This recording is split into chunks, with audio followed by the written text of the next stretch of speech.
It's Monday, good people, and we're back for another dope episode, another dope week of Paper Route. And if you haven't already noticed, we got a new look today. Ashley's hat. Y'all like my hat? I mean, it's a whole bunch of new looks. We got a new hat, we got some hats. We got everything. Look at this set. Brandon, you want to talk about this set? Doesn't it look beautiful? Well, yeah, I mean, first off, Ashley's hat, so I'm still trying to figure out, like, what's going on here. I forgot my hat at home. I love it. It's really awesome. cool, right? It is cool. Where'd you get it from? I got it from this designer in New York. Really cool. Lori Harvey has one. She has one in blue. A few other people have different colors. But I like the red one. I don't really wear red often, but I figured this was cool. This is actually my first time wearing it, guys. Really? First time ever. All right. Yeah. Hey, so feeling congratulations. Yeah. So we're in Brandstar Studio. I've been talking about this for probably 6 weeks now. Come September, we're going to incorporate new features, and this is one of them. You know, new digs. The studio's amazing. We love digital boards, so all of our cool little graphics. Look at another one. Can we get a wide of this graphic? Oh yeah, they can Jazz see it. did his thing, right? So we want to just take you guys on a journey. So this is where we're at, Brandstar Studio.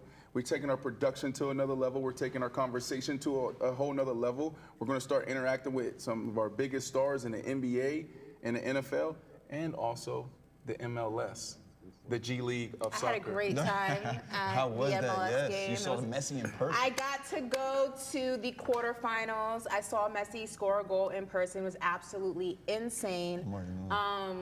It was really, really cool. I mean, obviously being a Messi fan, I've only ever seen him score goals on TV, but seeing it in person was a different type of just feeling. He scored in the last few minutes of the game. It was sick. The crowd went crazy. Messi, Messi. It was insanity. Question. I cannot wait for MLS to really blow up in Miami in that new stadium by the airport. It's gonna be sick. Question. Let me take this hat off. Andrew, come take this hat. Probably getting a little warm. So in My there. mom's gonna text me and be like, take the hat off. So question really quick. So going to the Inter Miami game, seeing Yeah. Messi, the GOAT, Yeah. up close and personal, okay?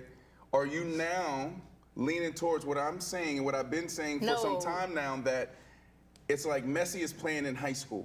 No, So because take a grown man, put him in high school. No, because Messi went that entire game without a goal until the very last few minutes of the game. So, yeah. Yeah. Okay. No, Messi I can't shows give that up to in you. clutch. I Messi can't shows give up that to you. Sorry. Let's get into this show, man. We got a dope one. Week 1 of the NFL preseason has come and gone. We're going to talk about some guys that stood out. Stay tuned for that. And stay tuned as Dallas Wings star forward Satou Sabally actually is going to join the show a little bit later, and we're going to chat it up with her. But as Ashley alluded to, we got to talk about this drama with James Harden. Right, so it all started with last week when the 76ers came out and said that they're going to stop trade talks with any teams, you know, in regards to James Harden. And then shortly after that, James Harden said, listen, I still want this trade, right? And I'm not coming to training camp. 76ers, they're thinking he's coming to training camp. They're not on the same page. And then the latest was this morning. James Harden came out and said, Daryl Morey, you're a liar. We actually got that clip. Let's take a look at it. Daryl Morey is a liar, and I will never be a part of an organization that he's a part of. Let me say that again. Daryl Morey is a liar, and I will never be a part of an organization that he's a part of. Thank you, man.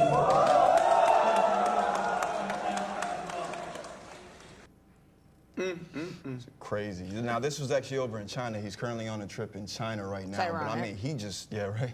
I mean, but he said what he said, right? He said, Daryl Morey, you're a liar, and I don't want to be a part of this organization. What's y'all's thoughts on this? No, and he said, I repeat.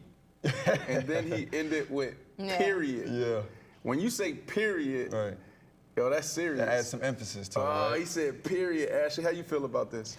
I'm 50-50. I think that there is truth to what James Harden is saying. You have to think about it like this. This is now the second big name that has refused to play for him. Obviously, the first situation that comes to mind is the Ben Simmons saga, where they refused to trade him. He showed up to training camp. They accused him of having the phone in his pocket. And that whole saga, he gets fined repeatedly for not showing up after a certain point. And then eventually he's traded to Brooklyn.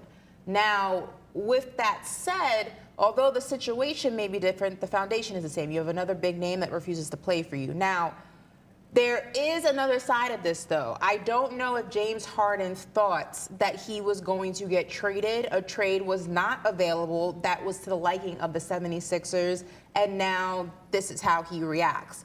With that said, James Harden has to also understand. Y'all know I've been critical of James Harden on this set. I called him Jay Cutler. You did. Okay. You did. I think that in the NBA, you can go ahead and move like a prima donna when there are results. And what I mean by that is if LeBron has X, Y, and Z demands, that's okay, because what does LeBron do? He wins. He brings you championships. So you are willing to deal with whatever outlandish or whatever demands he may have, whether big or small, because you know that 9 times out of 10, it's going to result in a win. That's right. James Harden has this mindset where he still thinks he is James Harden of Houston, James Harden of OKC, where he can throw out all of these demands. I don't want to be here anymore. I want to be traded. Oh, I want this. I want that. But there are no results to back up what he is demanding. James Harden hasn't won. James Harden hasn't shown that he is a reliable number 2 option. You saw that in the 76ers series. Joel Embiid goes down. You get one good game out of James Harden where you're like, oh my God, this is vintage James Harden. And then what happens? He disappears. Yeah. So you're asking for all of these superstar you're asking for all these superstar privileges without the superstar results. So I think a big part of this is that the situation in Philly is no longer to his liking. He's like, I want to go to LA. The trade to LA is not there. The Clippers don't need James Harden. They're set. They're good. The trade's not there. Philly's like, we can't trade you. There's no place for us to move you. James Harden says, find me a spot right now. There's no spot to find you. They say, we're not trading you, as you saw in that report that came out over the weekend. We expect him to be at training camp. Now James Harden is having a tantrum. Daryl Morey is a liar. I didn't lie. I said I would try to trade you. There's no place to move you. Well, we don't know that, right? Allegedly. That's how this is playing out to me. Right. So first off, I love how James Harden, like many athletes today, is controlling their narrative, right? So when you watch that video, what you saw is James Harden on his own platform telling his story. Not ESPN, not anyone else, not us, no one. This is where we're at right now. So I think, Ashley, we have to probably take a step back and actually ask James Harden for more.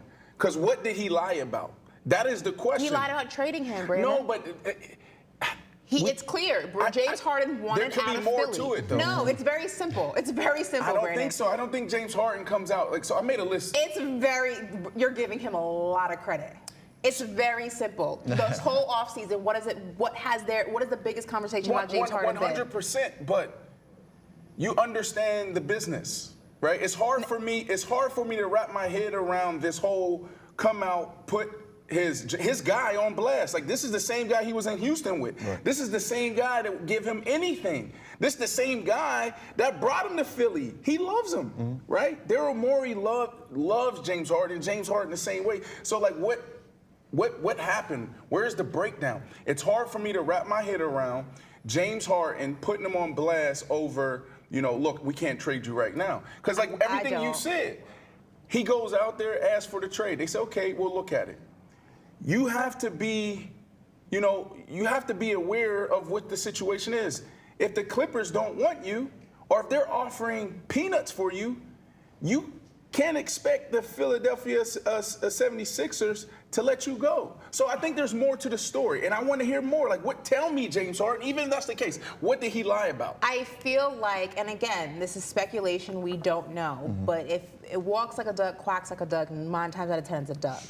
You have to look at it from the perspective of, it was all good July 4th. You saw the picture of them communicating privately on the balcony, having a conversation. Right. I am willing to bet it can't be a money thing because that situation has already gone ahead. That's right. And been rectified. James Harden has made it clear, or his camp has made it clear, that he does not want to be in Philly.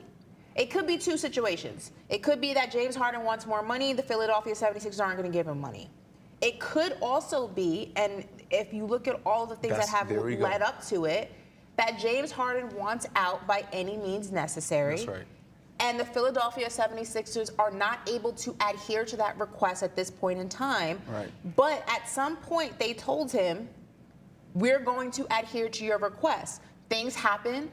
The market changes. Teams pull out of trades. Yep. Conversations die down. Once we're hot, now they're cold. And that's no longer an option. So the only two things, it's a money situation or it's a trade situation. But Yeah. I'd be willing to lean more towards the trade situation than I would be at the money situation at this point in time. Considering that, how do you see this ending with James Harden, between James Harden and the 76ers? Can I answer that first, Ashley? So I put a list together, and you guys can help me with my list. Yeah. The most pettiest people in sports and entertainment. Does anyone come to mind? Don't read my list. Don't go off my list. You? Okay, that's one. Okay, I'm messy. I'm known for being a little messy. I'm one, but I feel like I'm at the bottom of this chart. Do you have someone? That you said that's messy? Messy. I say Gilbert Arenas. Gilbert Arenas. Yes, 100%. You said Let's gotta add write that to the Gilbert list. Arenas down. So let's write bro down. Boom. All right. So here's the list of most messy people in television, sports, entertainment. 50 Cent. Will we all agree? Yeah, yes. We can Yes. agree Trump. with that. Can we all agree Trump Definitely gets agree with messy? that, yeah. We got to talk about. Is he messy? I think we can agree that he's messy. That's Okay, the first word the that comes to game. mind What- when I think yeah, of right. him. What for about sure. the game? Yes, he's pretty messy Okay. too. And then you put Gilbert Arenas on. Ashley, you put me on there. James Harden now may be at the top of this list. So when you ask me and you ask us what's going to happen next, it gets messier, right? He's known for saying, "Oh, things will get uncomfortable in Houston." And what happened? He got real messy, and he found himself Forced his way out of there. in Brooklyn. And now he said the same thing. So for him to look in the camera and say period, I think it gets messier. Yeah. But Philly's in a tough spot. I can see the league coming together, similar to what happens in the NFL, Ashley, where guys come together, the owners come together like, yo, we can't let this happen. The running back market, let's all come together, let's control this. I can see the NBA owners coming together saying, we got to stop, this is going too far.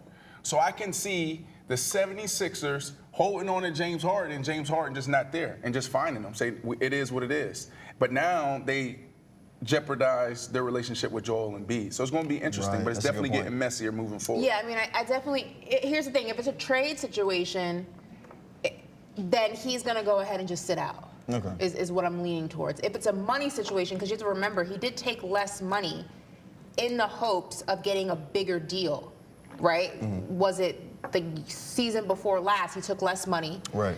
in hopes that this time around he would get paid. It could be that Morey's a liar and is not paying him after he said, look, if you take less money, we'll go ahead and take care of you the following offseason. That actually sounds like a realistic scenario. So it's literally one of these two things. Is Daryl Morey promised that he would trade James Harden, he's not trading him, or Daryl Morey promised he would pay James Harden and he's not paying him. Those are the only two options, I feel like. Yeah. Anything else would be ridiculous. But I love what you said earlier. I know we got to move forward, but I love what you said earlier. It's like you're asking for superstar privileges, but you're not giving superstar. That is why I said the situation here, there's blame for both parties. Daryl Morey's not innocent. He clearly did mislead James Harden. Yeah. We don't know. Ashley, He you did. act like you know the story. I'm telling you can't go in there. but you have to look at it. You have to also look at it from history.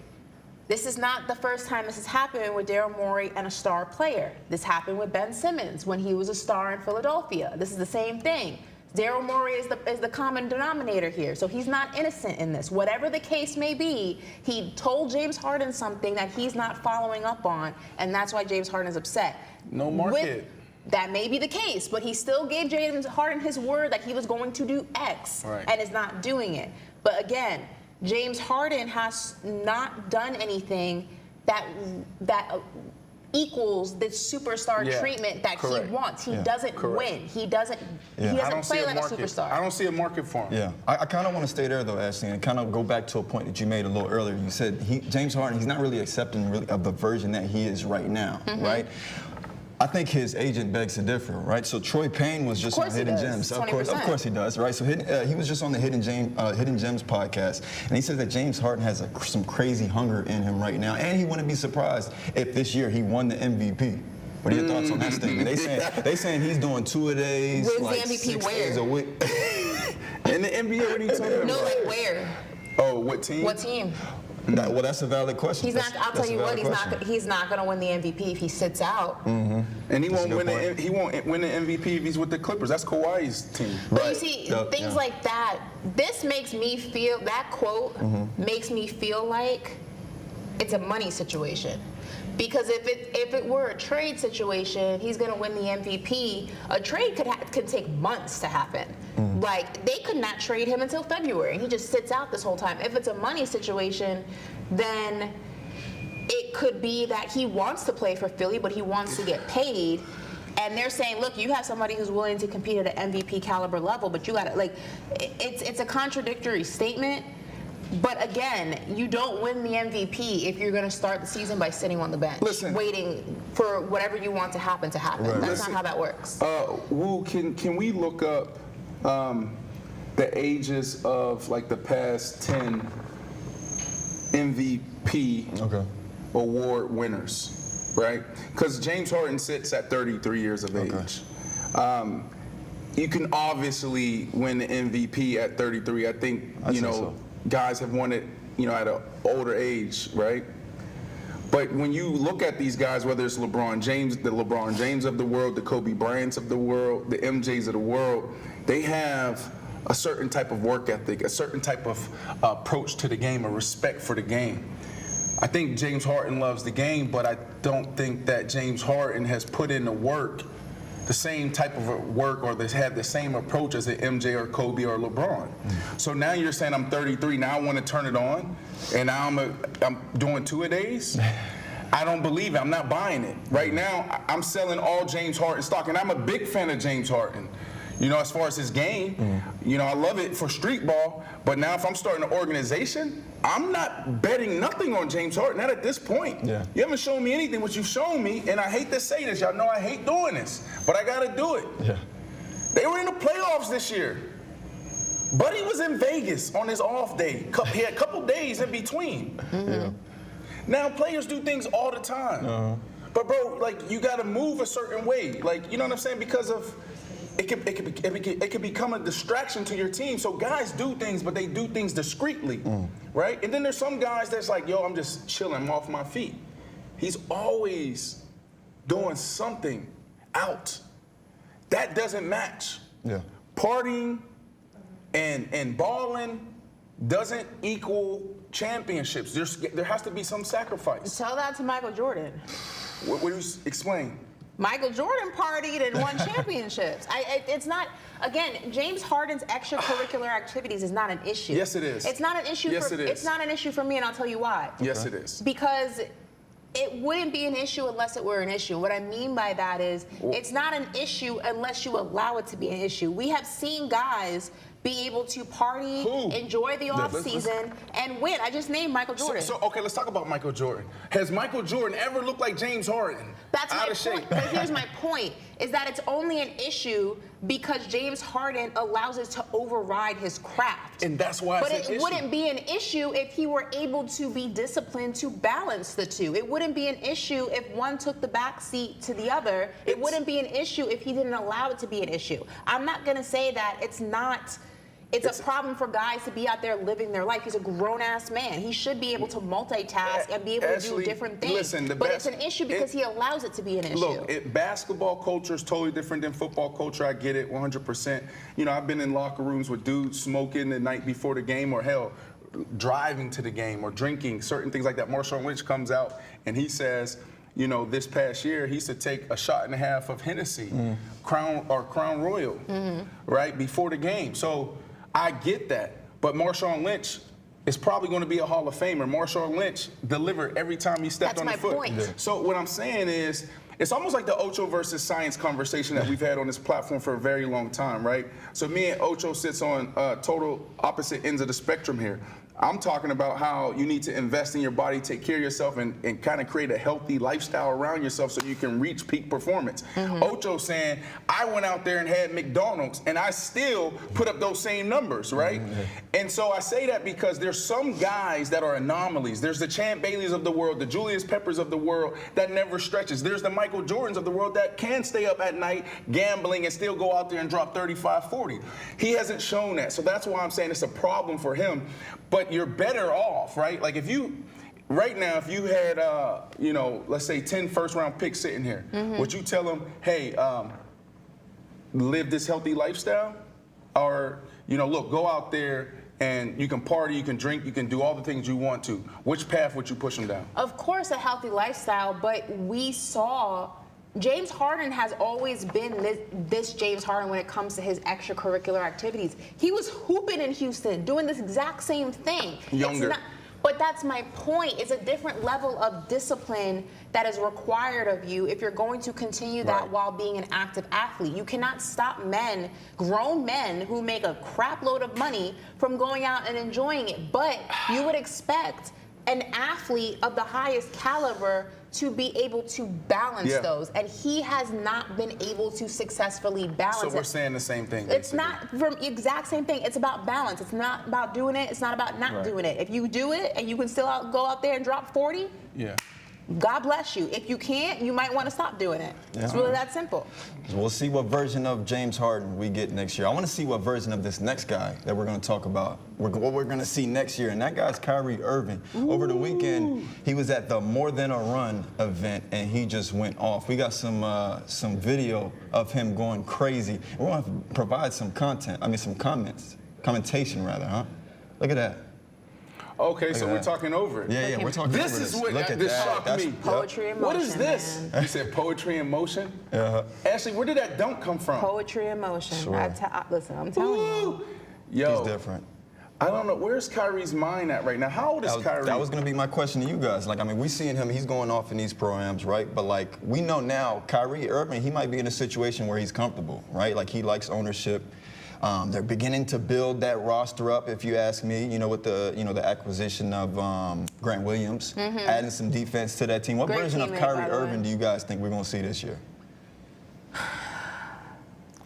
I mean, you always know what you're going to expect from him as an athlete, right? You're going to get this. Yeah. I don't think he re-signs in Dallas if he wasn't happy there. Right. I was one of the people who thought he was going to leave. He was one and done in Dallas, so I stand corrected with that. I'm expecting a more disciplined Kyrie when it comes to every facet of the game. What I mean by that, he's always been a dog. It's always been the extra stuff, the stuff off the court, the extracurricular. That's always kind of been the wild card, if you will. I will say that I think Mark Cuban is the perfect owner for a Kyrie Irving because Mark Cuban is somebody who kind of just allows their players to be who they are, and he goes to bat for his guys. We've seen that time and time again. I'm really excited to see him, Grant Williams, and Luka together. I think that this team is going to surprise some people. Do I have them going all the way? No. Do I think they're going to be a top 4 team? No. But I definitely think they're going to be a lower tier playoff team and make some noise against depending on what their matchup looks like. I'm excited to see what this Mavs team looks like. So we started off this conversation by watching the video. You called it poetry in motion. Poetry in motion. It's almost frustrating, right? For me, Ashley, you know, big Brooklyn Nets fan, right? Had this vision of raising my kids in Brooklyn, sitting courtside and watching KD, Kyrie, and then James Harden win multiple championships, right? Yeah, that didn't happen. So as a Brooklyn Nets fan, when you watch this, like, come on, how do we have KD and Kyrie and James Harden at one point? And they only played 8 games together. And was it 2 years, 2.5 years? Like, that's frustrating. He's so talented. He's unstoppable. Yeah. I don't think there's anybody in the history of the whole wide world that could stop Kyrie Irving. No. He's that nice. Now, the problem is this. How are those guys in Dallas, Luka and Kyrie, how are they going to mesh, right? We saw what happened when they made the trade.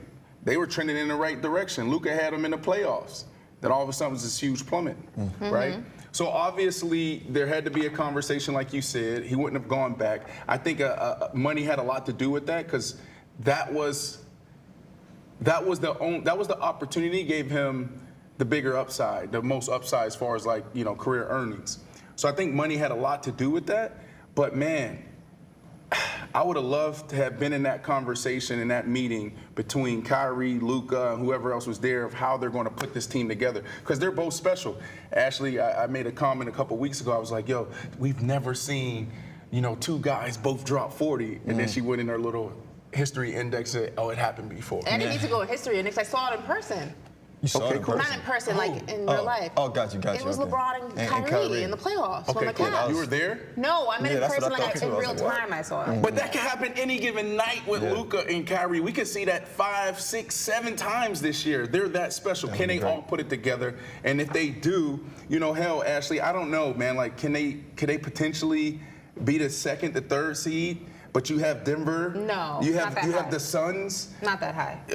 Who else? I said that the key to the success of the Mavs is going to be Luka and Kyrie both like to have the ball in their hand a very long time. But in order for Kyrie to get a shot off, he needs more time than Luka will allow as someone who likes to have the ball in their hand a long time, which is why you saw them kind of fall through the cracks, later on in the season. They need to figure out how to find a middle ground between the two of those, because what happens when you have two ball-dominant players, Luka is going to run the clock down and give Kyrie 2-3 seconds to get a shot off. That's not enough for him. Kyrie's someone who likes to get into a rhythm before he takes a shot. Some guys are able to just run and gun it. Kyrie can, but that's not his game. So they have to figure out a way to coexist. The defensive ability, obviously, they traded a lot of that when they went and got Kyrie, but I do think they get some of that edge back with Grant Williams. He's going to go ahead and give you that defensive effort.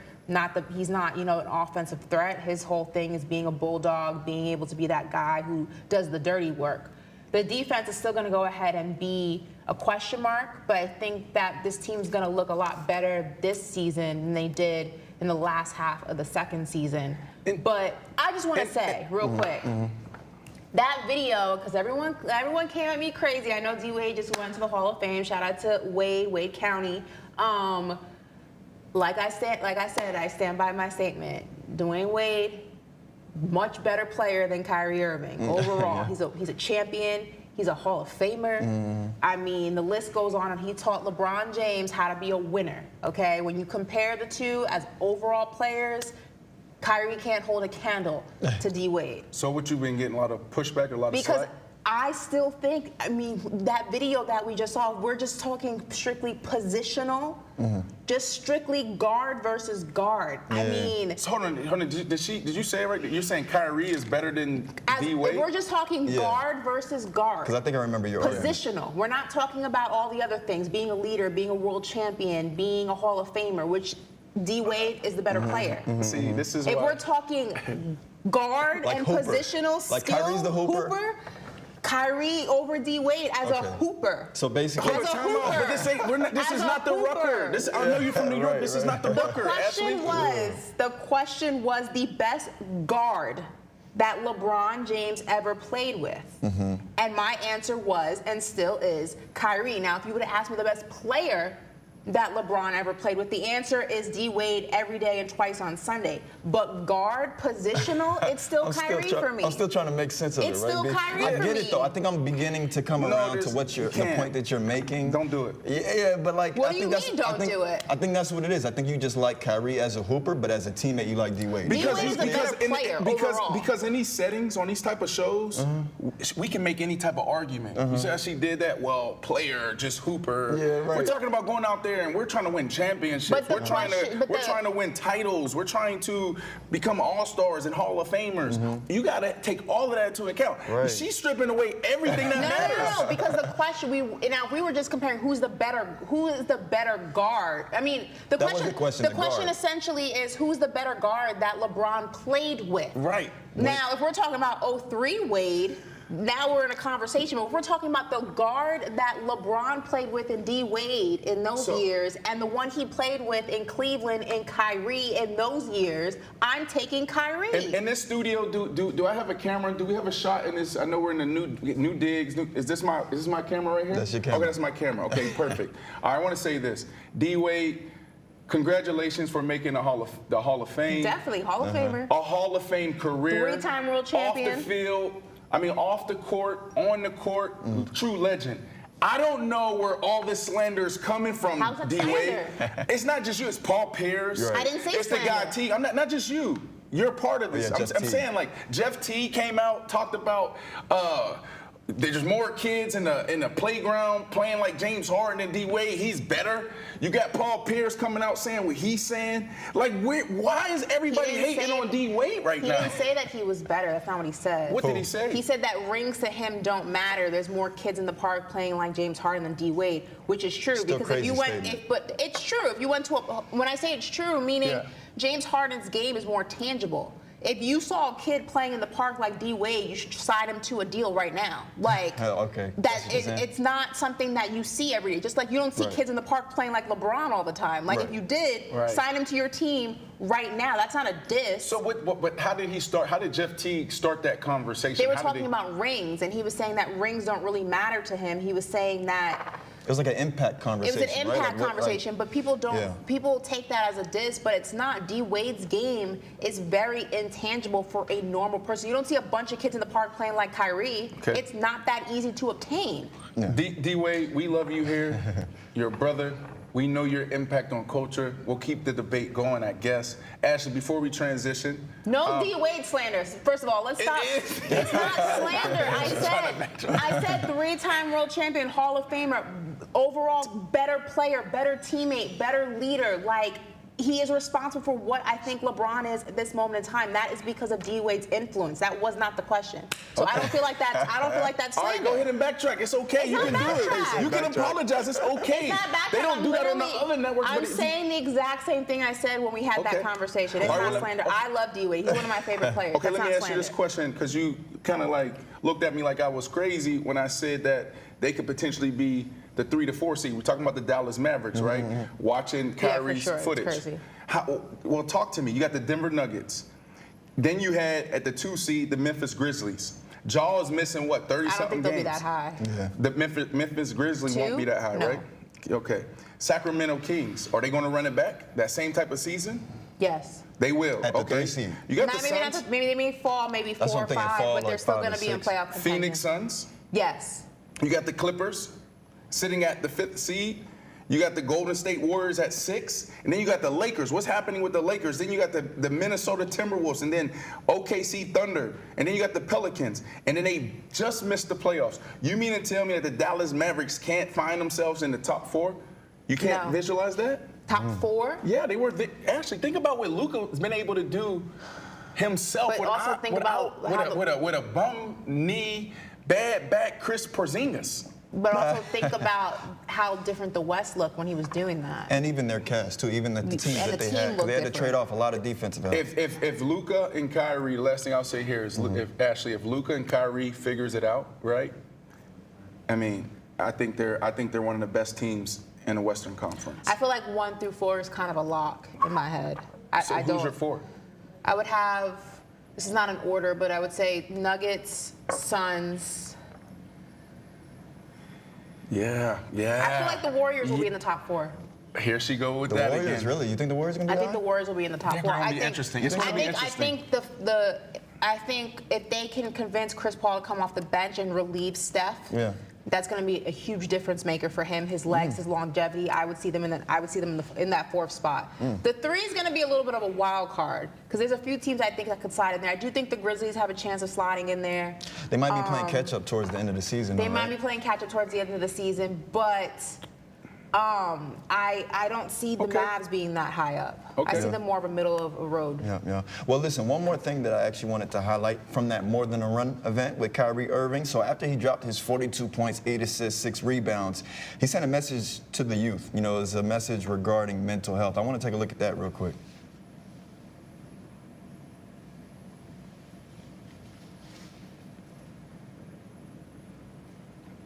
Okay, so we're waiting on that. Please don't suffer in silence. You don't want to suffer in silence, man. It's not worth it. And this is a memo to all you young kids. Please take care of your mental health. Please take care of your spiritual health. Please take care of yourself. Y'all really are our future. The kids in here are really our future, so we must protect them. There's enough craziness going on around the world. So if we can come in here and really unify, I mean, the future is in our hands. So I appreciate you guys. Shout out to the parents. Shout out to your parents. So, yeah, before we move on, Brandon, Ashley, Brandon, I'll start with you. Just what are your thoughts on, this message Kyrie said? Listen, it's like I'm proud. Yeah.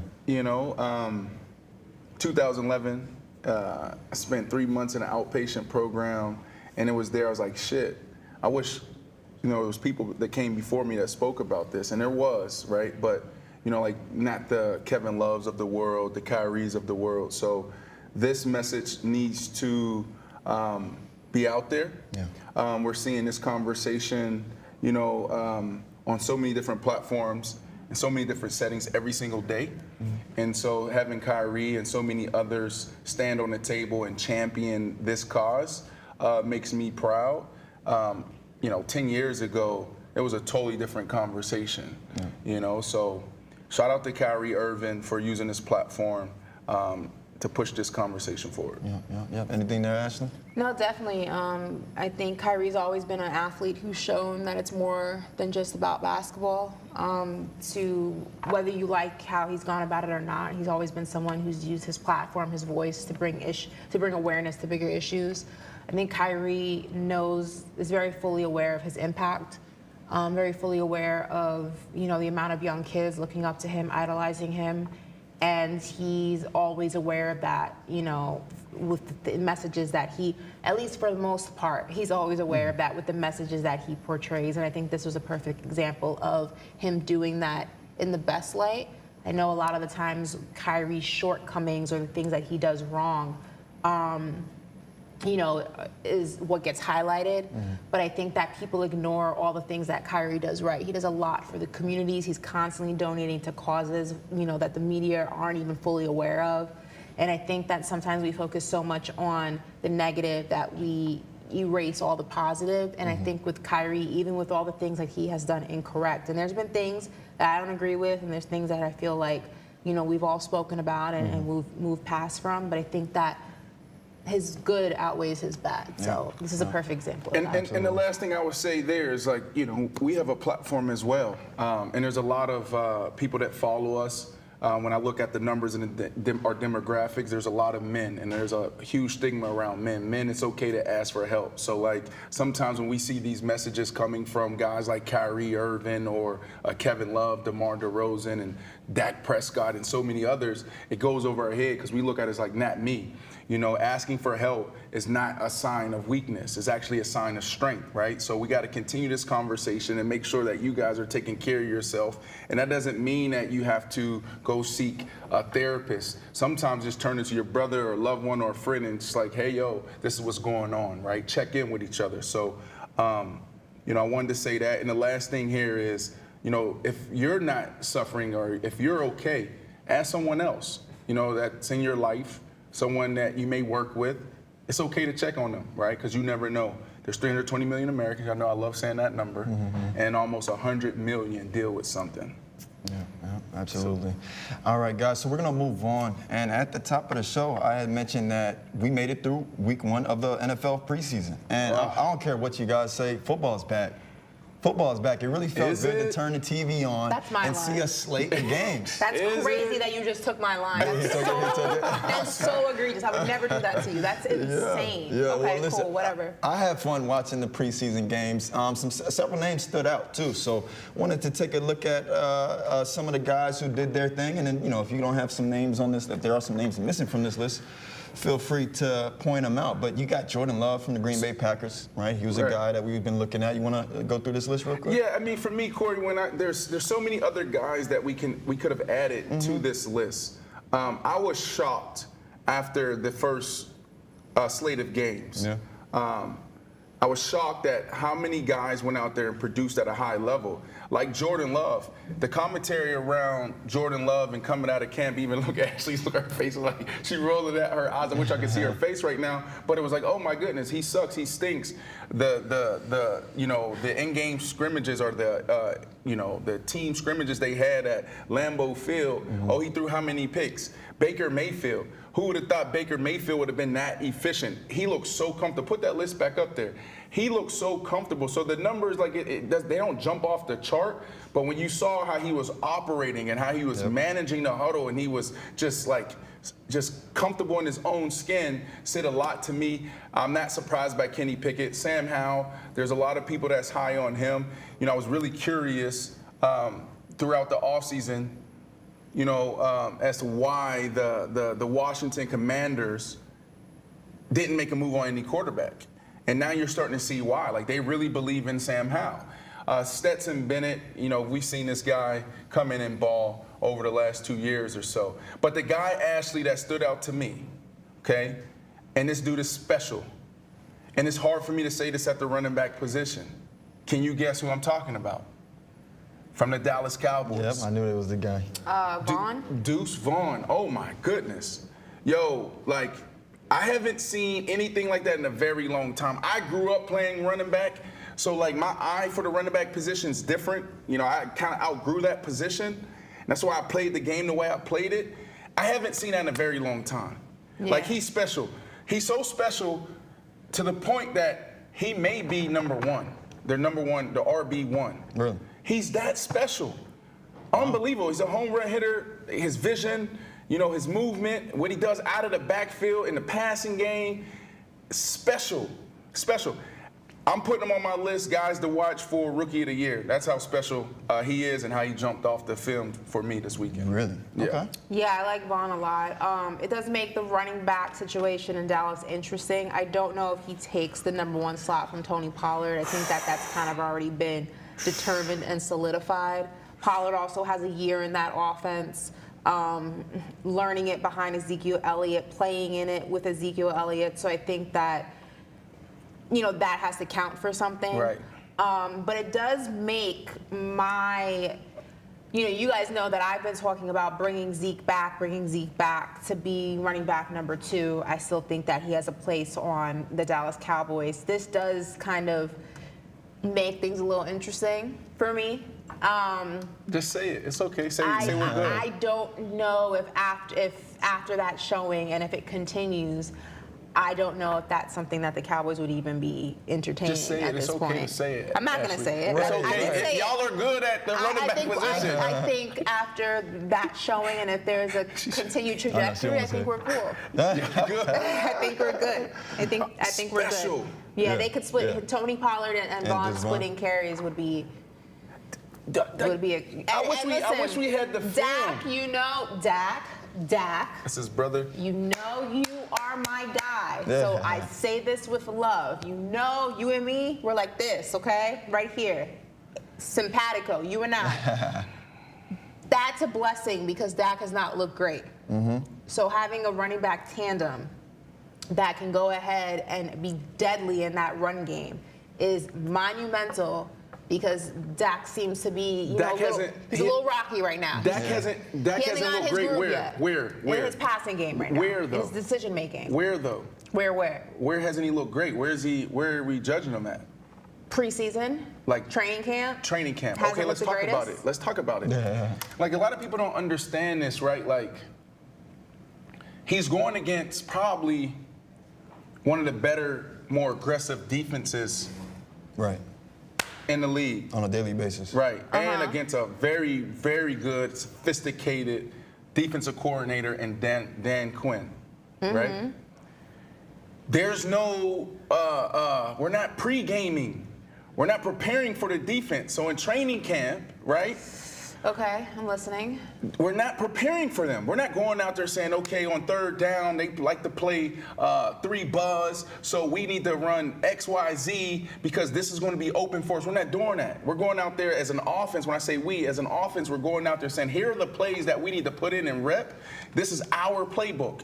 We're not going against them, right? And then also you got to think about the point of emphasis this year. The point of emphasis is what? Throw the ball down the field. They're taking shots. You're seeing a lot of that come out of camp. Mm-hmm. So we got Trayvon Diggs on the other side. We got this crazy pass rush coming at us. He's throwing it up to guys, giving them shots. So yes, there are some of those interceptions and bad decisions he can control, but you can't put too much stock into practice. I'm not. My only pushback. And it's hard for me to say that because my only pushback to that, I'm not. You know me. I will defend the Cowboys till I'm gray in the head.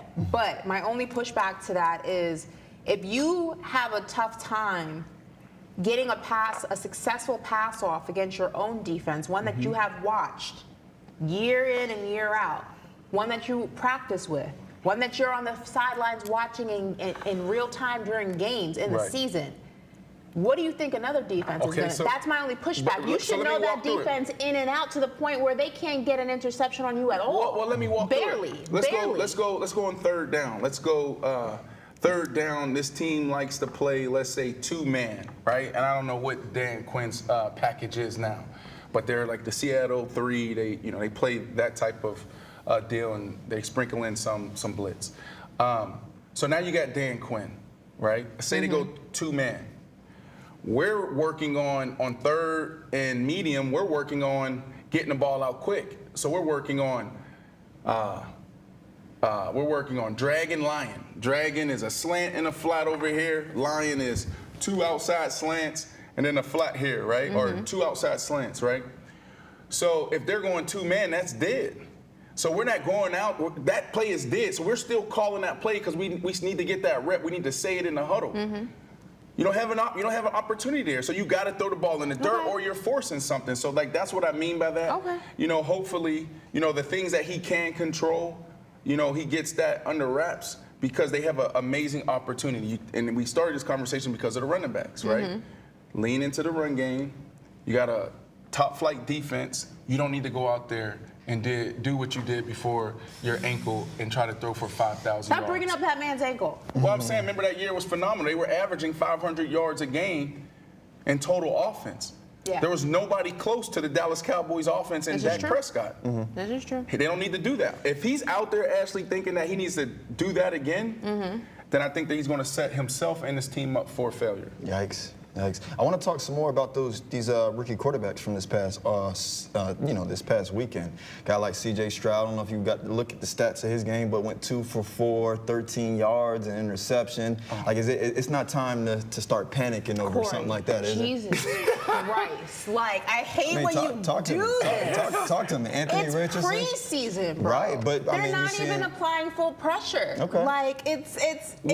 C.J. Stroud did get sacked in his first drop. Well, that's the problem. Is look who he was going against. I hate preseason so much. But actually, I hate it so much. Hold on. There were some things. They shed light on some blind spots down there in Carolina. Now, obviously, you're probably going against. The Jets may be the best D-line, and it's a toss-up between them, the 49ers. You got even the Philadelphia Eagles, right? Like, it's a toss-up, but dude didn't have any time. Yeah. So that's for me. That's why I'm not putting any type of stock into him. If I'm buying or selling, they need to fix that offensive line first. So C.J. Stroud would be all right. His poise, and his determination is top notch.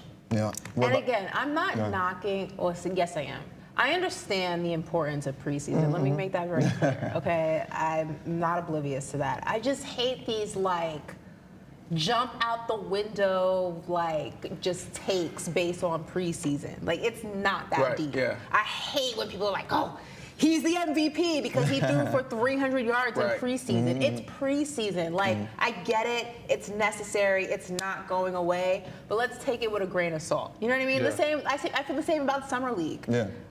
Everyone was ready to call Wemby a bust after one Summer League game. And then he comes back. And it's it's not, it's Summer League. This is it's not that deep. So, I get it. I know that people are going to be like, oh, my God, you're a preseason hater. I kind of am. Yeah. For this very reason. I hate the wild, just out-of-the-window takes that come from preseason. Well, in preseason, I was going to say, we have an NFL vet. You walk us through, what your approach was, maybe at the beginning of your career. Maybe I'm sure towards the latter end of your career you weren't suiting up. But, talk about just what the approach of a player should be in these preseason games. Well, one, you got to look at yourself as an individual, right? I love what Bill Belichick always says, do your job, right? So before we could be a great unit or a great team, I got to make sure I'm doing my job. So the first thing for me, when I get to camp, I'm not in peak shape. Like I'm coming into camp right around like 85%.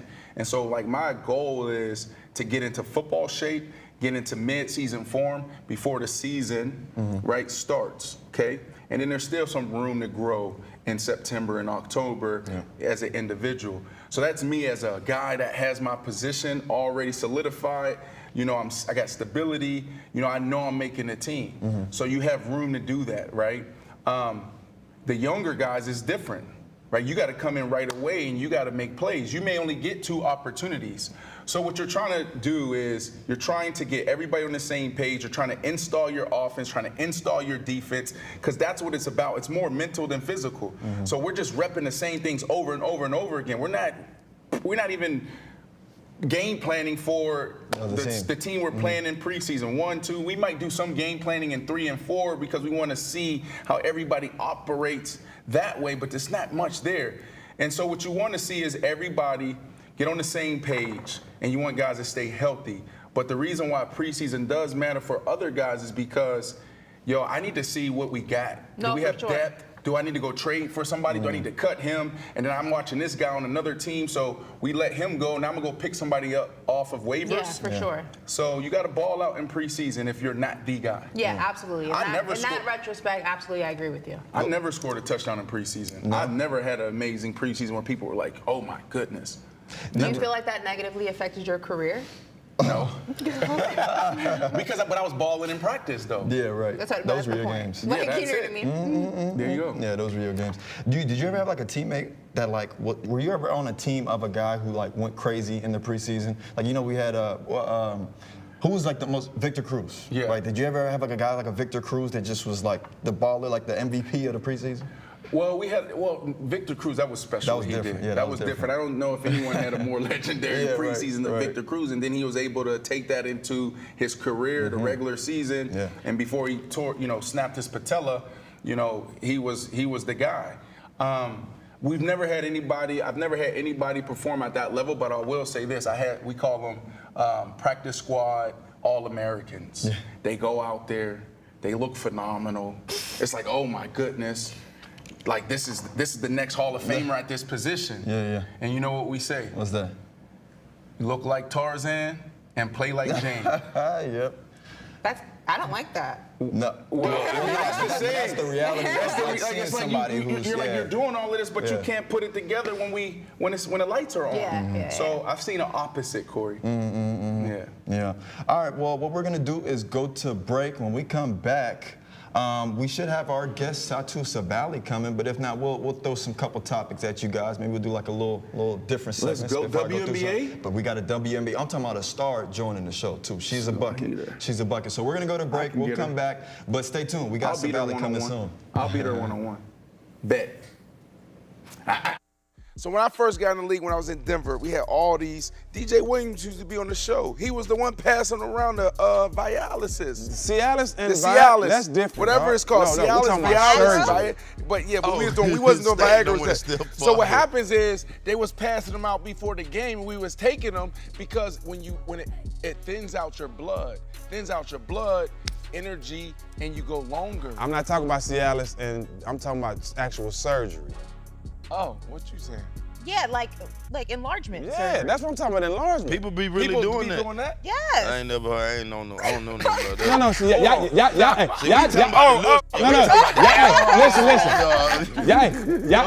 Y'all talking about something that's gonna keep it right for 36 hours. Yeah. Nah, it's motherfuckers taking that shit, they can be that way forever. Oh my God. In the league? That's how you get suspended. NBA? That's how you get suspended. People doing that in the NBA? Y'all 6'7", 6'8", I thought like. What does that have to do with anything? Is that a pause? That's a major pause. I'm just saying. That's major. I never heard of that. That was kind of He said the shoe size and that size are not OD. clicking. There ain't no OD. Let's skip that Ain't part no right OD. there. You heard he said I'm corny. Let's get back to the basketball. I'm secure in my manhood. Tell me I'm sorry. Don't have surgery. This is really happening right now? Brandon. Like what? Yes. Bro, let me tell you, ain't nobody getting suspended for taking Cialis. But what's the problem? But okay, let's say they doing that. What you say they doing it. What's wrong with that? Why they gotta be suspended over that? If they feel like they need to be. Because It has something in there. Yes. It has a steroid That in there. ingredient in Same it. way It's if a you steroid take a ingredient. okay. pop-up on a Okay, steroid. okay. Yes. It's no Okay. different than in the NFL. I forget the player, but there was a player who was I can't trying, think of to, their names. trying to conceive with his wife, and she was going through, I want to say, in vitro, and she was going through the fertilization of her eggs, and he was on medication to, I think, increase his testosterone. Wasn't doing it to increase his performance. It was to have a baby, and he got suspended because the ingredient in there still comes up in a test. You remember what Eddie Murphy said on Golden Child? What he They said? tried to sell him that stuff to help keep the yang up. What that boy say? Ain't nothing wrong with my yang.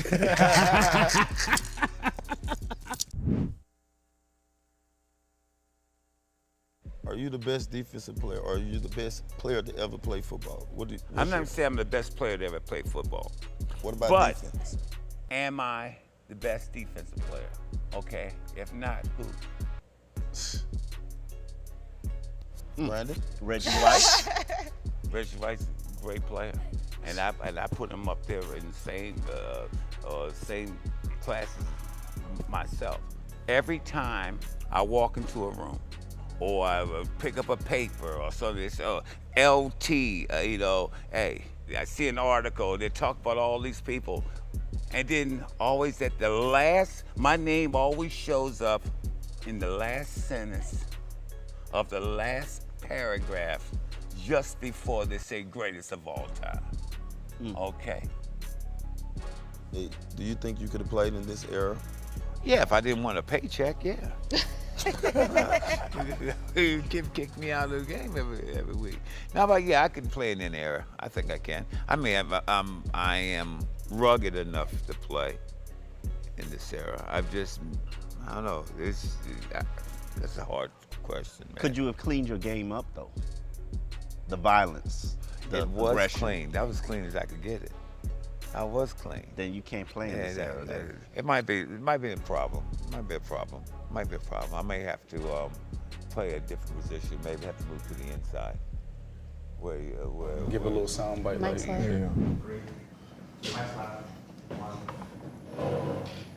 So right now we're experiencing just some technical difficulties. So And we'll our new have Satou digs. Sabally. Yeah, you know what I'm saying? New spot, new things. But I think she should be on shortly. Yeah, I think she should be on. looking forward to talking to her. You know what? I will say this. Shout out to the team. Great job getting us here. A lot of work. We don't even have our desk yet, Ashley. Yeah. Wait till we get our desk. But Why are you shout saying desk like that? How you say it? Desk? Desk. No, Yeah. desk. Desk. It's like, wait till we get our desk. Right, but I thought our digital boards was gonna fall down. I felt like, a lot of liability in here right now. You are emphasizing. Are you okay today? No. He's emphasizing every know, right? word. But I was looking Desk. forward to talking to her. Like, Well, guess I what? looked up what her name was. She's on. Yes, let's go. She's here. She's here. Go. Like I said, Dallas There's wins so much star energy on forward this. Satou Sabally is here. She is on the platform with us, and there she is. Welcome to the show. Hairpiece in. How we doing? Good, good, good. I think we're struggling to hear her right now. But Oh, no, we gonna get this right. yeah, of course. No, thanks again for joining us, Satou. Satou, you're on a burner right now, right? So as we figure out just the technical difficulties that we're experiencing, I want to talk about once we can hear you. I want to talk about these last 3 games that you have been on. Obviously, you just got the dub this past weekend over the Connecticut Sun. The score was 91-81, but I mean you went crazy. 28 points. I believe your stats was 8 rebounds, 5 assists. And I mean, like I said, you're on a heater, so. Before we move forward, are we good on audio? I'm super Are we good on audio? I think we can hear her. I think we can hear her. I think we can hear her. Good. Hey, before we even get into the numbers, first off, thank you so much for Yes. bearing with us when it comes to our little difficulties that we're having. I'm super excited. Let's not get into basketball right away. Yeah. Does your name mean rise to number 1? What does your name mean? Oh, you know what? I'm gonna take it as that. I'm gonna take it as that. But the firstborn daughter is usually called Satou. Not usually, but called Satou in Gambia. And although I'm the second daughter, I guess it was the first daughter with my mom. That's why my dad gave me the name. I love that. I know. See, I was trying to do my work. Ashley Nicole Moss, who's sitting here with us, she say that, you know, I'm not a journalist and I don't do my work. Oh my God. But I did a little research, Ashley. What does your name You mean? did a little research. Everybody should know what their name means. I know what mine means. My name means Little Raven. I said that confidently because I'm like, It means Little Raven. It does. Does it really? What does your name mean? Mine, it means a field of trees, like a field of trees. So yeah. my Little Raven In my flies into tree? your tree. What does your name mean, I'll Corey? say if Brandon's means little hen, mine means like big dolphin or something. I don't know because I do not know what my name means at all. That means it means nothing. Okay, Yeah, moving right. on. But yeah, Satou, like I was saying, you're on the heater right now, right? So 28 points in your last game. Game before that, 21, 25. Just talk about that, really, and just how you've been feeling as of late. I feel like I've just been locked in. I've been working. I've been in the gym, and I think I just hit my zone. And every time I go into the game, it's just clicking. And I approach it really seriously. I feel like I'm a really giggly person off the court, but on the court, like as soon as the whistle blows, I'm just locked in, and it's been showing. Absolutely. So, do you feel unstoppable? Because like Corey said, the last couple of games, you can see that you're evolving and you really feel comfortable. But you're 6'4", right? Am I right there? You're 6'4"?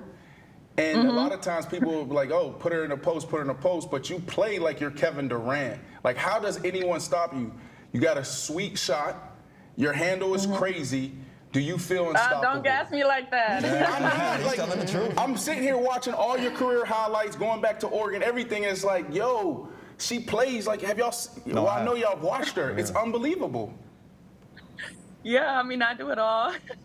I don't know. I feel like just growing up, practicing basketball, I never wanted to be in a post or just, the big that will just shoot some layups. So I always took the ball, dribbled around, shot a ton. And if you make it, they can't really tell you not to shoot. But we had this drill in college, red light, green light. And if you hit a certain number, you get the green light and you can shoot it in a game. So just always did that. And then, yeah, using that green light. Satou, I tell everybody if they're not watching the W, they're missing out on some absolutely incredible basketball. But I feel like this season particularly has just been ignited from the very beginning, from the first game. Would you be willing to say that across the league, team to team, city to city, that this is the best basketball the W has played just collectively in a very long time? For sure. I mean, you can even see it with the people that watch the games, especially when they come the first time. They're so blown away because it's something really new and unique. I think people always try to compare the WNBA to the NBA, but it's so different. Our skill set is different. And in the end of it all, if you love basketball, you'll see how good we are. But it's definitely tough. Like every single game is tough. You play against the best women in the world, and it really shows. It's fun, though. So earlier we're having this conversation around James Harden, and I tried to get really creative with my take, and I put a list together of athletes, entertainers, people on television that's super messy. Okay, 50 Cent, Donald Trump, The Game, James Harden, Gilbert Arenas was added to the list, and also I was added to the list by my For being messy? For being messy, my partner, Ashley Nicole Moss. So she just gave you a layup talking about, oh, the WNBA, everything, like the basketball's great.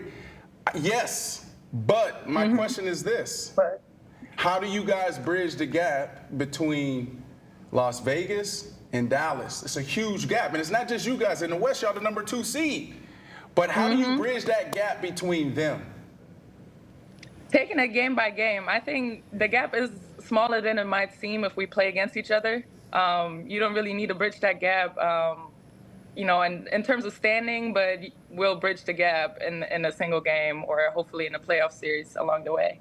Okay. Would you say that that's the mindset of the team moving forward? At this point in the season, is just game by game, night by night, and chip away at it slowly? I think if you focus on something bigger and, you have that in a mindset, but it takes little gradual steps to get there. So just focusing game by game. If you lose, it's not all right, but you just got to move on to the next game because it's 2 days after that. You cannot really indulge too much in success. You cannot indulge in failure. So I'm not even looking at them all the time. I'm just really like focusing on us and our progress. And I really trust in our progress. So I want to shift gears just a little bit here. Dirk went into the Hall of Fame. He welcomed you to Dallas, right? You gave him a shout out. How was it seeing Dirk up there and listening to his speech? I mean, absolutely amazing. He's such a legend, and the fact that I know him now is really, really cool to me, just growing up. I think the first time I saw him was when I was 12 years old, watched his movies, watched his games, and he's been such a pinpoint for basketball in Germany. So I feel like just seeing him up there, deservingly so, made me super happy. And I feel like I'm a part of it just because I'm also, German. So I'm like, yeah, he made it. That's dope. So I got a question for you. Maybe this might be me getting a little messy. Get messy. Yeah, let's get messy, Satou. It was a messy show, what? Satou, are you and Enrique Agumawale the best duo in the WNBA? Ooh. Yes, sir, we are. There we go. I love it. I love it. See, that's why I love the WNBA and women's sports, because y'all don't shy away. Y'all get straight to it. Dudes, whether it's the NBA, the NFL, like we be so diplomatic and political. Ashley, it's unbelievable. I love that answer. Well, I mean, speaking of getting right to it, I want to shift gears a little bit because the travel issues in the WNBA have been a talking point, I feel like, not just this season, but for many, many seasons. And you recently spoke up about it and you said, quote, "I hate to make excuses that we're tired, but reducing travel time increases recovery time. The league has an issue with charters. The league needs to step up." What do you think the biggest issue is with the league having, what is the biggest issue rather with the league, do you feel like, and the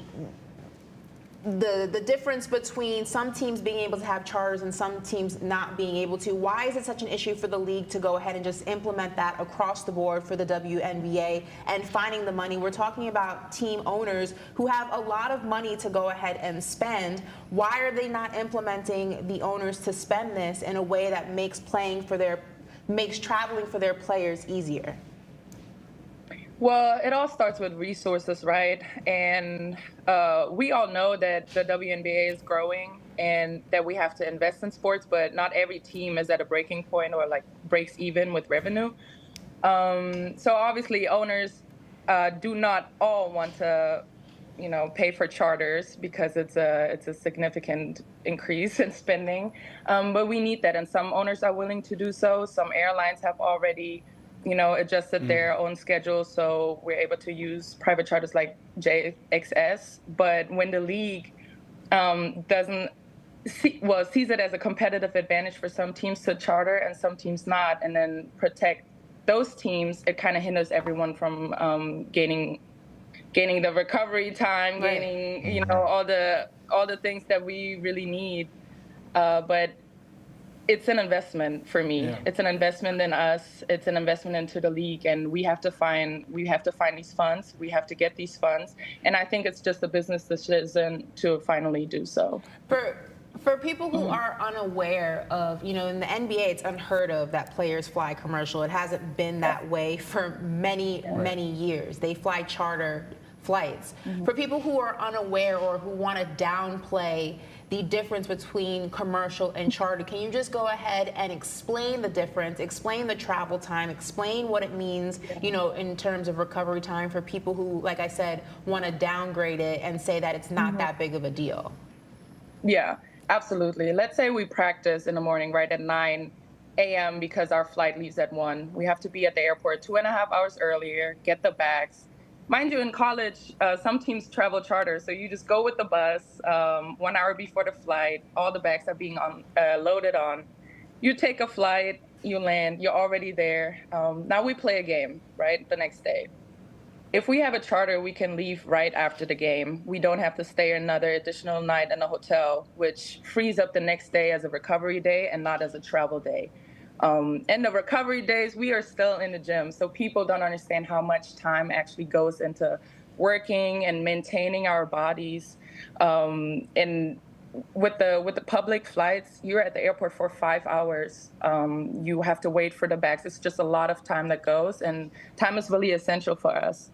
I think it just, when you're in the air, your muscles tighten up.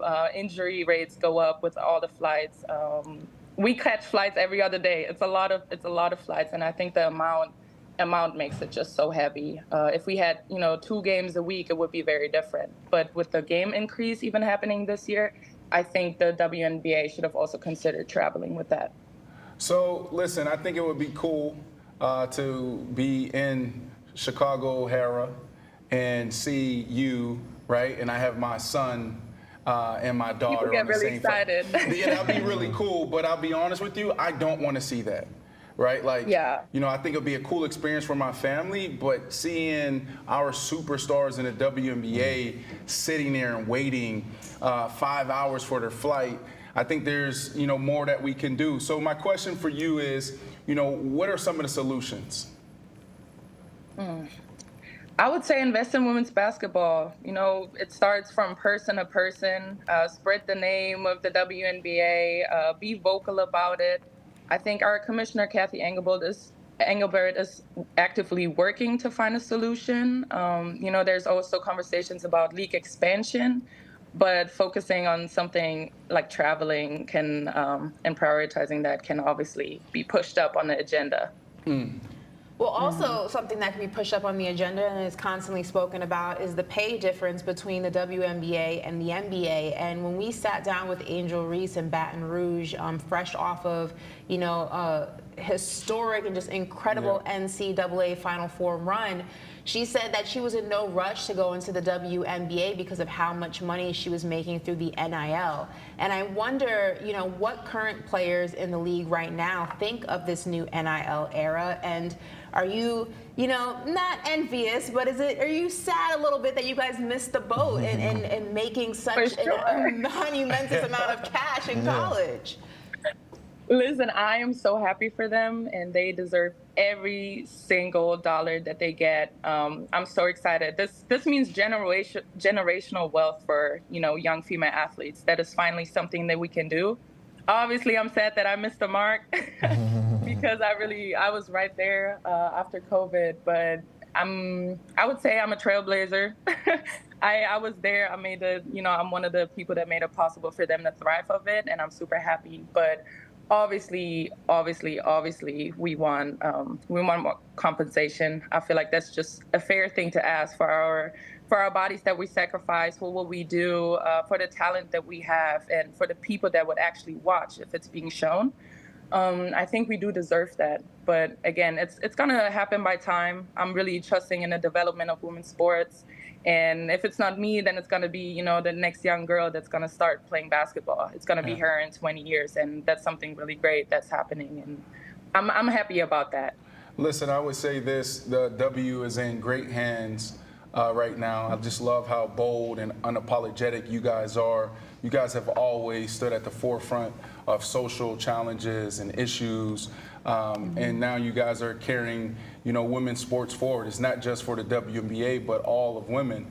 And so I'm extremely proud of you guys and thankful because I have a daughter, right? And she's now playing volleyball. I'm sure maybe in a few months or a couple of years, she'll be asking me about basketball. So great work there. Really quickly, what are you listening to right now? Tell me what's on the playlist, what's on repeat. Pre-game. Tell me also what you're watching on Netflix. We want to get to know you off the court. We know you're a beast there. I want to play one-on-one with her, Ashley. I don't think she can beat me.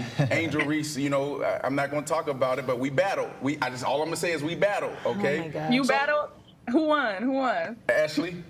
Okay, I will say this. No, Angel won. I'm gonna say this. Angel won. I was very impressed with Brandon's free throw abilities. He banked those free throws one after another. I didn't bank them. You did? No, that bank. Like if I hit the backboard, I didn't back. Be clear. He's a great free throw shooter. Angel Reese, though, one-on-one, he can't see her. That's hilarious. But something that gets me into the game, obviously, is music. I've been listening to Millions by Bia. That kind of gets me pumped.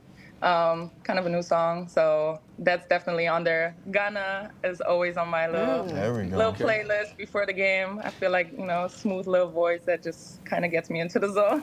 There you go. But Netflix, I'm not watching too many shows right now just because I feel like it's kind of not a lot going on. But I did watch Quarterback, and I really loved it. I think it was great to see how other athletes think the game and how they approach the game. So I've been kind of learning a little bit about just how I can think a little bit different as a professional athlete from that show. It was really cool. We're trying to get Ashley to watch Quarterback, but she's not interested. She's a big Hard Knocks fan, so she's watching that. Good. So I love that. I love what you just said, right? That's very mature, because you're still. I don't even know if you entered your prime yet. It feels like you're about to enter your prime, or hell, maybe the last week or two, seeing you on this heater, you're kind of morphing into that space. But, what do you see for yourself when it's all said and done? What's the story? Greatness. I wanna be the best. I think I'm just on that mode right now where I want to be the best, and I think it shows in the games just because I'm confident in what I've been doing every single game, and I'm just having fun with it. And in the end of it all, I want, obviously I want accolades like championships. Hopefully I'll follow Dirk's footsteps, but I want to be someone who brought the game to other people, who excited people about, wanting to start playing basketball and then opening doors for themselves, because basketball has given me so much. So if I can make other people fall in love with the game, I feel like I've done my job. Love that. No, I want to go back to what you said. You said you was watching Quarterback. I want to know if you a fan of football. We're a football platform. You got like your favorite NFL team? Good question. Let me just say the Cowboys. Another Cowboys fan? That's my girl. I take what I said back. I thought you was unapologetic. How about that boy? You saying that's political because she plays in Dallas. But she also knows the best team to root for. She's not dumb. Yeah, I've been at a couple games. I really like football. Growing up in Germany, I didn't grow up around football, but it's such a interesting sport to me. And now I can look at the game and I actually see some routes that y'all run, and I'm like, oh, okay, I see it. It's not too different from basketball, when you know the game, but it's really cool. I love it. Physical game, but definitely an admirer rather than me wanting to play it.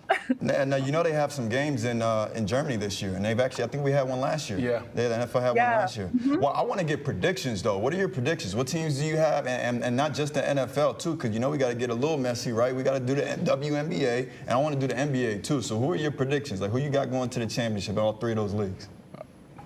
Let's finish with the WNBA. Okay.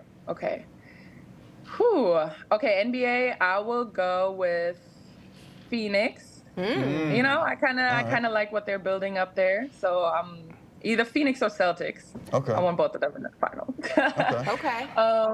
Celtics. That's interesting. That is interesting. I was rooting for them this year too, but NFL, I would say, I'll just go with my Cowboys. Maybe they'll be lucky this year. That's fair. We always need a little luck. Got a good chance. WNBA, shout out to Dallas. Yeah. Of course. I love that. Who you got them playing? Them, us, Vegas. we, Vegas. Nice. Vegas. All year? Oh, because you were on the WNBA. I thought we were But still I would on the love to play against my sister, too, against New York. But we might, They're we might balling have too. them New York around is before. balling Yeah, too. Liberty look nice. They are. Okay. Top 3 sure. team. Okay. All right, I love it. Yeah. We gotta lock those predictions in and see what comes to fruition. There you go. for it. Dallas. All right, let me ask you this last question. This is my last question. Maybe we go around and we'll let you go. You got this, I don't know, you got to wait 5 hours in the airport or something. We got to bring some brands in. We got to call it out. Yeah. I don't like it. I think that's the idea I have. Like, I feel like these Uniteds, the Deltas of the world, they should invest in you guys. Like, because we're going to follow y'all lead. The power of the black women. Yeah. Y'all control how much marketing spend. It's ridiculous. So it'd be a good decision for Delta, United, American to invest in you guys. But anyways, here we go. Does depth matter right? So you talk about y'all have a big two, right? We have this big debate on our show, okay? So we have Corey, but we have our big two, myself and Ashley Nicole Moss. We got into this heated exchange for, over a month, right? And I'm like, yo, you got KD, you got Booker, right?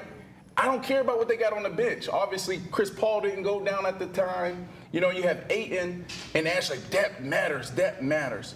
So y'all got the big two. You said it's the best in the WNBA. Mm-hmm. How much does y'all bench matter? It matters tremendously. Thank the you. big two can't play basketball all by themselves. You need people around you. And really, I would even say we got a big five. Thank you. With Tierra McCowan, Natasha Howard, we're so good. Krista has been doing a great job as a point guard.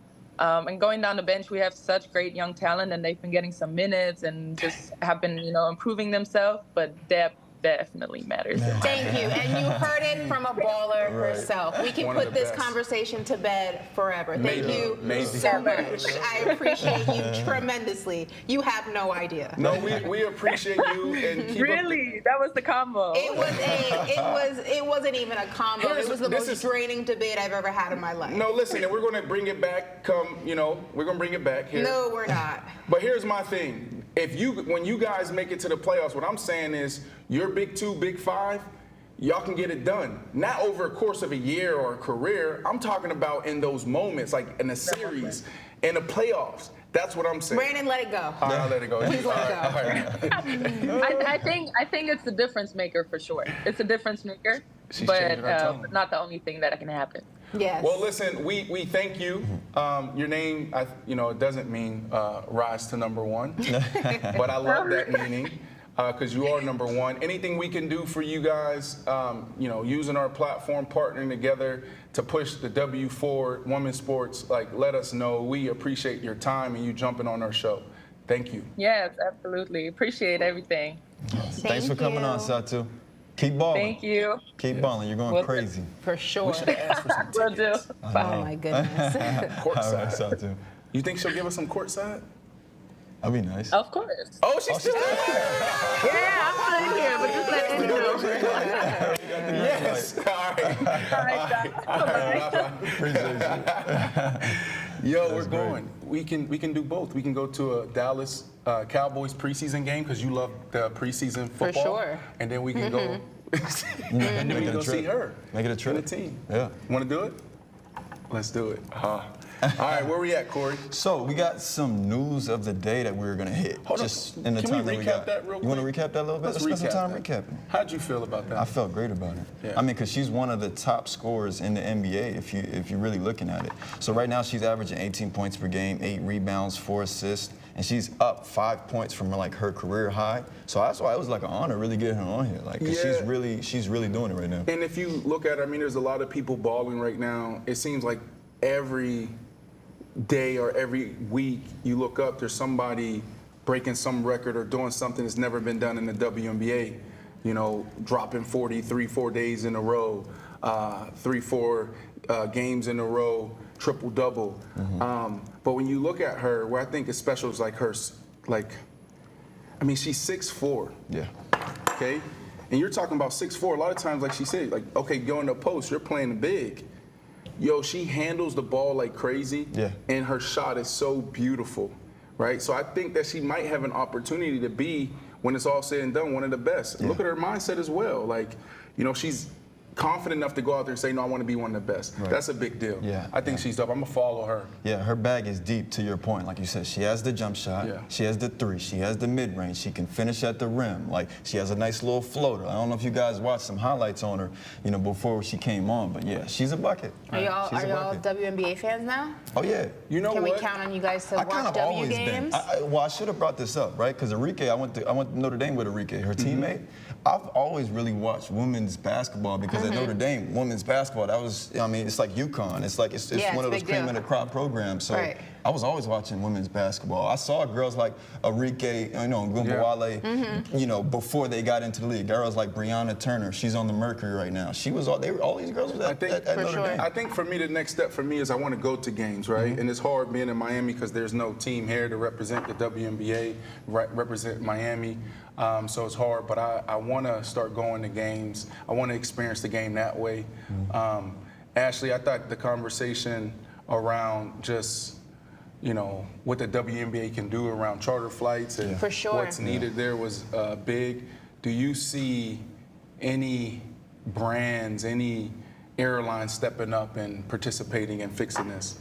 I don't know, but I hope so. I mean, I feel like in order for the game to grow, there has to be people willing to help it grow. Yeah. And I think that you can't grow a game without the athletes playing, at the top caliber, that they can play. And that starts with travel. That starts with recovery. There's a reason that we're able to get the best of the best when it comes to the NBA. They're comfortable. They're put up in really nice hotels. They're put up in chartered flights. They can sleep on the flight. They're fed on the flight. Like they're given certain amenities to make traveling as comfortable as possible so that they can do their job at the highest level.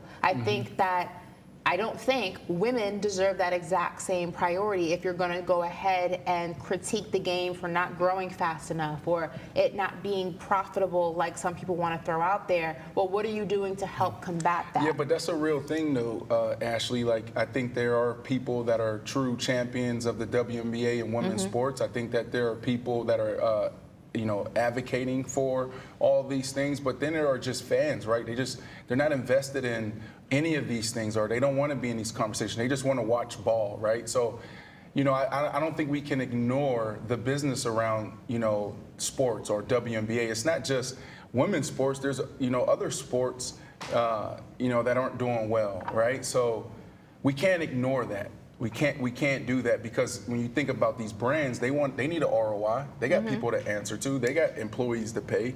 So to me, it's a complex situation. If you can own a team, you can find the money for a chartered flight. Yeah. Well, if you can own a team, you can find the money for a chartered flight. I don't know. Yes, you can. I don't know because it's tough. Yes, you can. How? If you can own a team. We're talking about if you can own a team, if you're the owner of a team. So you think you have the resources. If you can't fund it, you have the resources. I'm sure your business portfolio is a lot deeper than just a team. But it's phases to it, though. Like even when you look at the NFL didn't start off, and I'm a fan of, like, I got a daughter that plays sports, so I need this generation to push it forward, so it's better for her. And I expect her, if she continues to play sports, to do the same. But the NFL didn't start off taking charters. They Neither did the NBA. Correct. And now so it's a process. It's a process, but it's been 25 seasons plus at the WNBA. Got to make Find the money. That's a good point. Okay. That is a good point. It's a good discussion. Yeah, no, so we're going to move on to news of the day, right? And some major news released this morning. Saudi Arabian club Al Hilal agrees to a $98.6 million deal to acquire Neymar from PSG. Now, remember, that's just a deal to acquire Neymar. What his contract will look like. Those details haven't released. But thoughts on that? Well, listen, I thought this was good news because Ashley always says that we don't have these conversations, we don't discuss soccer, and she's the only one she feels that participates. And so Neymar, this is a big deal, but for me, Ashley, it's not about where he's going, right? We've had that conversation on our platform. It's a lot of controversy around that, the Saudi Arabia and what they're doing, and they're trying to really just invest in golf and soccer and really trying to hijack sports, it feels like. And I might have been a bad, what I just say, I'll put that together. You say what you said, man. No point intended. But I say that because, that kind of took me off. I shouldn't have said it like that, yeah. But here's why this is news for me, because what's happening in PSG, right? Like now you have three of your biggest stars that want to be out of there. So now the first domino to fall is Neymar. Oh, okay. No, Neymar. Yeah, this is the first one. You're right. To actually leave. Yeah. Right. Like he's been saying, I want to get out, right? So I don't know what's happening at PSG, but it's interesting, and I can't wait to hear from the guys because it's really interesting. But the soccer players, they don't talk. they're more controlled. They're like where we were 25, 30 years ago as football players. Like, they don't say anything. They don't rock the boat. The fans, the teams, they control everything. The media control everything. So it's an interesting thing that's happening over there. To your point, it's like we're reading about them more. We're not really hearing or reading statements from them, listening to They videos. don't rock the boat. You can't do it. Yeah, no, you can't do You it. can't. Ashley, your thoughts on this? I mean, the Saudi league is not good, so it's a money grab, clearly. There's a reason why you see Neymar, Ronaldo, you know, at certain stages in their career of doing that, and, you know, you have a player like Mbappe who's not taking that route. They're in different stages of their career. Neymar, by name, is a superstar. Of course. By name. But if we're going to talk about productivity, he hasn't really been that in a while. You know what I mean? His time at PSG been disappointing. It's been disappointing, to say the least. So and Ronaldo's superstar. Right. But he's also almost 40. So he's at the tail end of his career. So it's a different stage for them. Obviously, this is tragic for PSG, just as, you know, a club in general, just to be losing these stars. But I'm not surprised that this seems to be, the Saudi league just kind of seems where players are going to get a big payday when they're at a certain stage of their career. It's not a league that they're looking to actually win, because again, the league's not good. So it just looks like they're going there to get paid, to get their check and to dip out. It doesn't look like they're actually going there to compete. So let me ask you this question, right? So it's a 2-year deal for Neymar, right? So go over there and he'll be older, obviously. And there's no tax. Right. Do you see him making the same move that David Beckham made and then also Messi? MLS, no. You don't see him? Neymar, And if you can, just a little bit, if it's a small little window, a little hope, where do you see him playing? I don't see Neymar making the move to MLS because I feel like the situation with Messi was all the stars aligned, because he came to an MLS team in a city that's extremely culturally diverse. There's a huge Hispanic market down here. There's a huge just international market down here. That's not the case for a New York MLS team or LA. LA's. That's what I was thinking. LA Galaxy. LA's borderline. LA maybe, but you're not going to get that in Charlotte. You're not going to get that in New York. You're not going to get that in Dallas. You're not. It's very rare to have a market that is conducive to soccer. Right. And LA maybe, because they do have a big Hispanic community out there as well. Maybe. I just don't know if I see Neymar playing for the Galaxy. He just doesn't. I can't envision that. I could envision him, like, if Messi weren't here, I could envision him coming to Inter Miami. Right. It's the perfect kind of flavoring and environment for him. Not enough room for Not those enough guys, room, right? obviously, but I don't know if I envision him playing for the Galaxy. So how was that, right? Before we move on to the next news of the day, how was your experience? You went to the game, right? You told us you was going to do it. You were there. Was it packed? It was sold out. It was packed. Yeah, a good environment? It was incredible. Everyone, obviously, Messi jerseys were selling out at the store. People were walking in, Messi bucket hats. One guy even brought a piñata in the shape of a goat. Did he? With a Messi jersey on it. And when Messi hit his goal, he hit it, and outside of it, you know, the candy and stuff filled in it. But it was... Did you grab the candy? No, he was a little far from me, but I watched it. But there's fireworks, and it's just, it's very, very cool. I mean, to be able to, obviously, it's not like Premier League. It's not that big and grand, and the stadium's not as big. And the one they're building in Miami is going to be drastically bigger. It's going to be a training facility, and it's going to be right by the airport. It's going to be huge, elaborate. The one in Fort Lauderdale is a little... It's a baby one. But I mean, even in that small kind of tasting of it, you just realize, like, you have one of the biggest stars to ever step foot in the world of soccer in Miami. Like, you can actually go and, like, see him, and it's not like you're seeing, like, a washed version of him. You're still seeing a dominant version of him. You're still seeing a version of him. It's true. She's not lying. With this. It's not. I witnessed it too. Corey witnessed it also. Brady had to witness it in real time. Like, you're not witnessing. You're not witnessing, like, you know, him coming off the bench and not being able to play, and it's a shout. Like, you're still witnessing prime Messi, like, goal scoring, just exhilarating, polarizing, messy in real time. It's insane. Now, like, this is a guy who I used to watch only on TV that I just watched in the World Cup. Now, like, in my face. Like, now, it was insane. You tell me if you felt this way, Ashley. Don't you feel like Messi kind of raises the play of all of the players around him? Yes. I'm talking about on his team and everybody the team he played against. I mean, again, in the game that I saw, Messi scored the last goal. So there were 3 goals that were scored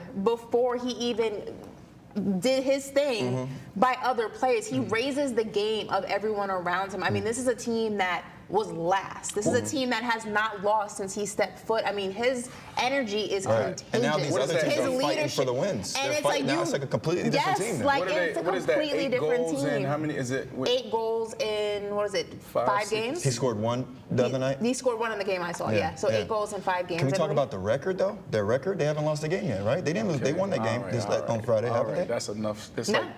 Wait, what? I said they won the game, Yes, they won the game on Friday. They have not lost since They haven't lost since Messi got here. And this is not like, again, when I say prime Messi, obviously it's not like young Messi. But when I'm saying like he's still nice. He's still nice. Like, it may not be prime by definition because he's not young anymore, and this is not technically his prime. But he's still You're getting a great product, a phenomenal product. Okay. Like, it's. You need to go to a game, Brandon. I'm gonna go. Go to a game. I'm gonna go. All right, yo. So we got one more. We good on Messi? We got one more topic.